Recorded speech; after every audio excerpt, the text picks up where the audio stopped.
À 7h45, l'interview Vérité d'Europe 1. Thomas, vous recevez ce matin l'eurodéputé Europe Écologie Les Verts, Yannick Jadot, candidat à la primaire de sa famille politique. Oh mais on ne va pas se perdre dans les querelles politiciennes, mais parler d'une affaire bien plus grave. C'est le climat. Le 12 décembre dernier, souvenez-vous, 180 partis signaient un accord qualifié d'historique à la COP21.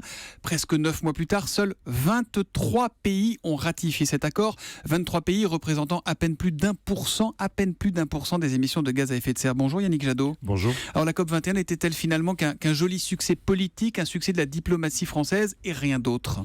Ça ne peut pas être ça en tout cas. On voit bien que chaque mois qui passe bat des records de réchauffement à l'échelle de l'humanité et à l'échelle de la planète.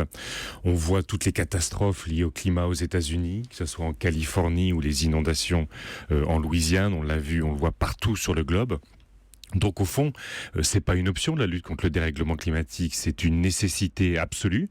Si on veut se donner une perspective positive d'avenir, il faut lutter contre le dérèglement climatique. Sauf que tout le monde s'en fout, pardon, mais là ça patine, les pays ne signent pas. Pourquoi ça patine ? La faute à qui ? La faute la plupart du temps au pays.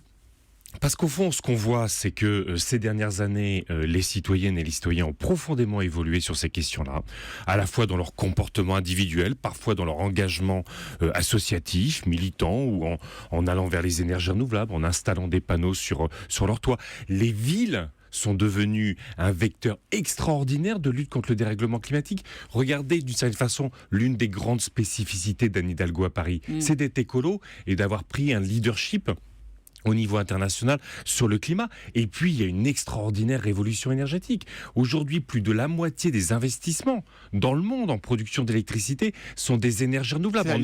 L'économie est en train de prendre le pli de l'écologie. L'économie est en train, au fond, ce dont les écologistes avaient rêvé, c'est que l'éolien, le photovoltaïque deviennent les énergies les plus compétitives du marché. C'est en train d'arriver. Oui, mais depuis 5 ans, tout ça aujourd'hui, Yannick Jadot, ça reste assez anecdotique et on a de fait une Europe qui est à la traîne. Vous êtes eurodéputé, je le rappelle. Pourquoi les 28 sont tellement réfractaires ? Pourquoi c'est pas déjà ratifié par l'Union européenne ?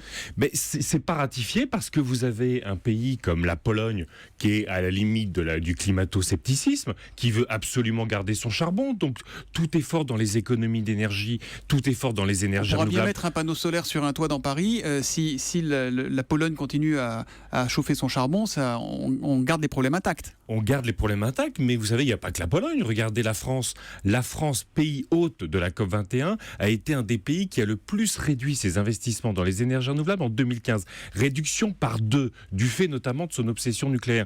Donc on a à la fois une révolution citoyenne extraordinaire, on a une révolution économique extraordinaire, mais on a des gouvernements qui trop souvent restent attachés aux grands lobbies de l'énergie du XXe siècle, tentent de les protéger pour leur faire vivre un peu plus longtemps l'âge fossile. Alors on dit que la France a ratifié dans son coin en juin cet accord, mais que ça sert à rien parce que là on est en plein dans le machin européen.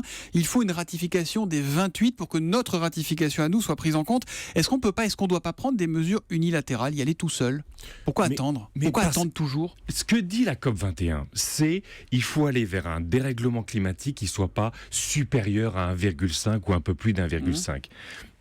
Ce que dit la COP21, ce que dit l'accord de Paris, c'est que les pays doivent se prendre en main pour l'atteindre. Donc sortir des énergies fossiles, transformer notre agriculture. On voit le potentiel, y compris dans le secteur laitier.